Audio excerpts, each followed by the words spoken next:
أنسي في خلواتي يا سعدي وهنائي القرآن حياتي. السلام عليكم ورحمة الله وبركاته. ولا soo dhawaada meel walba joogtaan. maanta su-aashu waxay tahay maanta maxaan idin hayaa, maxaan rabaa inaan ka hadlo, yani maxay tahay maanta topican maanta walaalayaal idin hayaa waxa weeye topic aad iyo aad u muhiim ah oo ma aragtay information ah.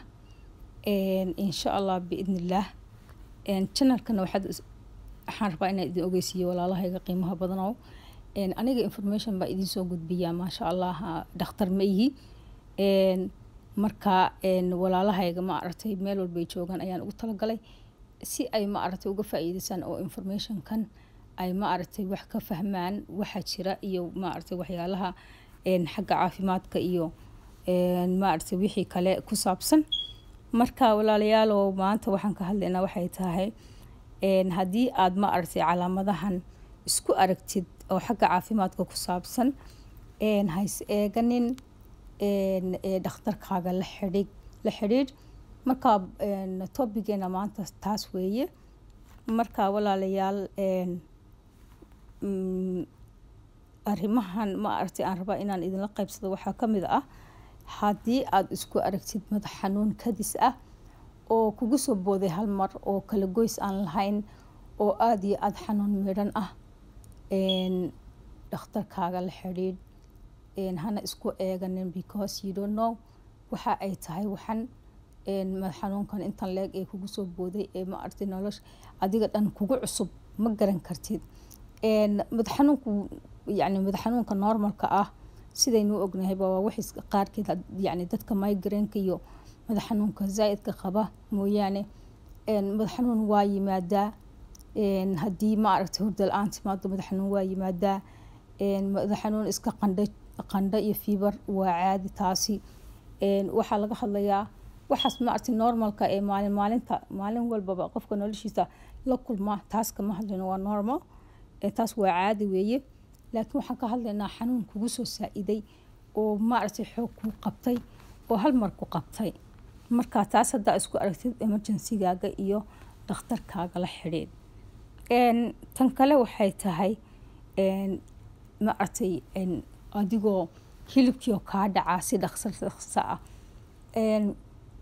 kama hadlayno adiga oo ma aragtay qofku uu ku jiro ma aragtay iscaatays, kama hadlayno, ama dadka abatayskooda aadka u shaqeeyo kale kama hadlayno taasoo kale oo ma aragtay marmar miisaankooda isdhimo marna kor usoo kaco. waxaan ka hadlaynaa waxa weeye adoo ma aragtay weightkaaga ama miisaankaagu iska normal ahaa ayaa hal mar waxaa kugu dhacaya ma aragtay waxaad isku arkaysaa waad is arkaysaa adigiyo ma aragtay si tartiiba hilibku kaaga dhacayo adoonan waxbaba exercise iyo waxba sameynin, baad is arkaysaa hilibka weightkaagii miisaankaagii hoos usii dhacaya. marka taasna way mudan tahay inaad ogaatid waxa kaa khaldan. ta kalena waxay tahay walaalayaal laabta oo ku xanuunta. marka sidaan u ognahay laab xanuunku wadna xanuun buu keenaa, neefta kugu dhegta laab xanuun bay keentaa iyaduna. oo marka hore hadduu qabow kugu jiro laab xanuun baa ku qabanaya iyaduna.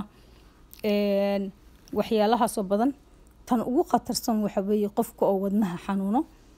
marka intii aad ma aragtay safe noqon lahayd okay waaye inaad dhakhtarkaaga u tagtid oo isku soo jeegaraysid. ha isku eeganin haddaad aragtid inay kugu soo noqnoqoto ama wax saa'ida hal mar kugu dhacaan ama arrintan ay kugu soo noqoto. runtii xagga wadnaha aad iyo aad bay muhiim u tahay, muhiim jiddan aad bay u tahay. wadnaha wax laga eegto maba ahaba wax lagu ma aragtay la dhaho hadda iska sugsuga. no you have to check your heart. wadnahaaga waa inaad soo fiirisid. tan kalena waxaa weeye gumaarka oo xanuun kaa qabanaya.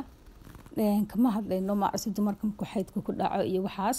waxaan ka hadlaynaa qandho iyo ma aragtay iyo qandho, yani xanuun qandho wata ama ma aragtay aad malaysid meeshii ma aragtay in lagu hal mar dhawaca ku dhahayso xanuun awgeed. taasna la xidhiidh dhakhtarkaaga because waxaa laga yaabaa inay infection tahay oo inay kaliya xanuun tahay oo inay wax kala jiraan oo uurku jirta ka imaanaya marka taasna walaalayaal taas iska soo jeegray insha Allah biidnillah ha isku eeganin xanuunadaas oo kale tan kalena waxa weeye gacmaha oo kululaada zaa'id gacmahaaga calaalaha oo aad u kululaada iyo lugaha dhulka la dhigo badanaba taasina sometimes waxay keentaa qofka oo biyo ku yaryahay ama dhiig la'aan hayso waxa intaa wax ka badan hadaa isku aragtid oo isku ogtay qof dhiig la'aan hore u haysay ama biyo ku yaryihiina aad aragtid intaa wax ka badan aad isku aragtidna waa inaad ma aragtay aad iska soo jeegaraysid oodan isku eeganin marka walaalayaal maxaan uga hadlaynaa arrimahaanito haddii aad waxan oo dhan isku eegatid oo ma aragtay last minute aad isjeegaraysid waxaa laga yaabaa dhibaato intan ka weyn inay kugu dhacdo laakiin haddii aad ma aragtay iska intuu arinku cusub yahay aad dhakhtarkaaga u tagtid ama aad dad la tashatid waxaa laga yaabaa inaad ma aragtay wax kugu soo socday aad ka hortagtid insha Allah biidnillah marka aad bay qofku ma aragtay inuu informationka muhiimka uu yani uu qaato aad bay u fiican tahay inuu ma aragtay naftiisa ogaado aad bayna u fiican tahay oo naftiisa uu ogaado waxa ku saa'iday iyo waxa ma aragtay kusoo kordhay kusoo saa'iday ama kusoo kordhay iyo waxa ka dhacay qofka ma aragtay marka insha Allah biidnillah maanta intaasan ayaan idin hayaa insha Allah haddii aad nagu cusub tahay soo dhawo walaal oo ku soo dhaweynayna insha Allah subscribe share fiidiyoyadeeda gambaleelka lama marku dhufo si aad ma aragtay information aad u heshid oo fiidiyoyadeeda cusub aad la socotid haddaad hore noola joogteen waad ku mahadsan tahay wassalaamu calaykum waraxmatullaahi wabarakaatuh